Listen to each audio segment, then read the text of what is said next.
मालवण आणि बदलापूर या घटनेच्या निषेधार्थ राज्यभर महाविकास आघाडीच्या वतीनं निषेध आंदोलन करण्यात येत आहे। आपण पाहू शकता बारामतीमधील भिगवण चौकामध्ये महाविकास आघाडीच्या वतीने या ठिकाणी हे निषेध आंदोलन करण्यात येत आहे। खासदार सुप्रिया सुळेंच्या नेतृत्वाखाली हे आंदोलन करण्यात येत आहे। आपल्यासोबत खासदार सुप्रिया सुळे आहेत, आपण त्यांचे संवाद साधू।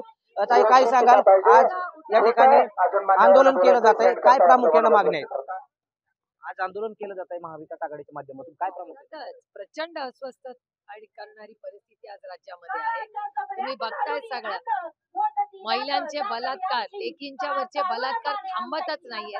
आणि परवा तर आपले दैवत छत्रपती शिवाजी महाराज यांचा पुतळा कोसळला। या सगळ्याचा आणि या निष्क्रिय सरकारचा मी जाहीर निषेध करतो। शिवाजी महाराजांच्या पुतळ्याचं जे अनावरण झालं होतं, 8 महिने तो पुतळा पडलाय, कुठेतरी यामध्ये भ्रष्टाचार झाल्याची ती लाडकी बहीण सरकार नाही, लाडका कॉन्ट्रॅक्टर सरकार।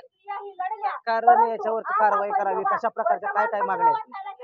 एकतर ज्यांनी बलात्कार केला त्याला फास्ट ट्रॅक कोर्ट मधून त्याला फाशी तातडीने झाली पाहिजे आणि पब्लिकली झाली पाहिजे, एक आमची मागणी आहे। फाशी झालीच पाहिजे।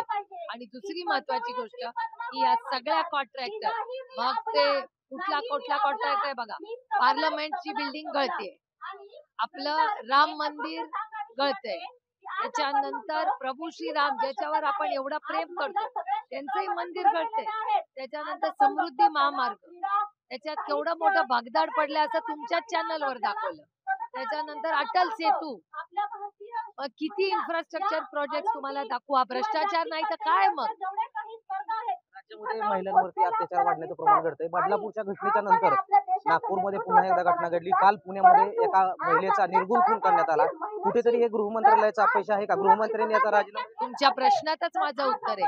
गेले 1 वर्ष मी जेव्हा बोलत होते तेव्हा भारतीय जनता पक्षाला राग यायचा माझा की मी राजीनामा देवेंद्रजींचा विरोधात नव्हताच। माझं म्हणणं आहे की गृह मंत्रालय पद क्राईम वाढलेला आहे, त्यामुळे त्याची नैतिक जबाबदारी गृहमंत्र्यांनी घ्यावी आणि राजीनामा द्यावा। आणि मला विचाराल तर जे मंत्री आहेत ना, जे म्हणाले की याच्यातून काहीतरी संधी आहे, त्यांची हकालपट्टी झाली पाहिजे। हा कसला मंत्री?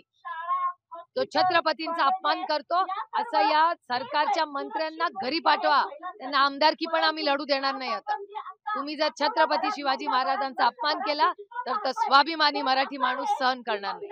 खासदार, राज्यसभेच्या खासदार सुनेत्राव पवार काल बारामतीच्या दौऱ्यावरती या दौऱ्यादरम्यान त्यांनी लाडकी बहीण योजनेदरम्यानचं एक वक्तव्य केलं। त्यांनी सांगितलं की राज्य सरकारच्या माध्यमातून महिलांना हे पैसे मिळतात, ही चांगली योजना आहे, मात्र विरोधकांकडून जाणीवपूर्वक या योजनेला टीका केली जाते, त्यांच्यावरती लक्ष केलं जातं।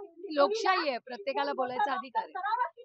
नक्कीच त्या खासदार सुप्रिया सुळे की लोकशाही आणि प्रत्येकाला बोलण्याचा अधिकार आहे, तर या दुर्घटनेतील आरोपीला तात्काळ फाशी झाली पाहिजे अशी मागणी महाविकास आघाडीच्या माध्यमातून होते आणि हे आंदोलन खासदार सुप्रिया सुळेंच्या माध्यमातून केलं जाते। विकास कोकरे, लोकशाही मराठी, बारामती।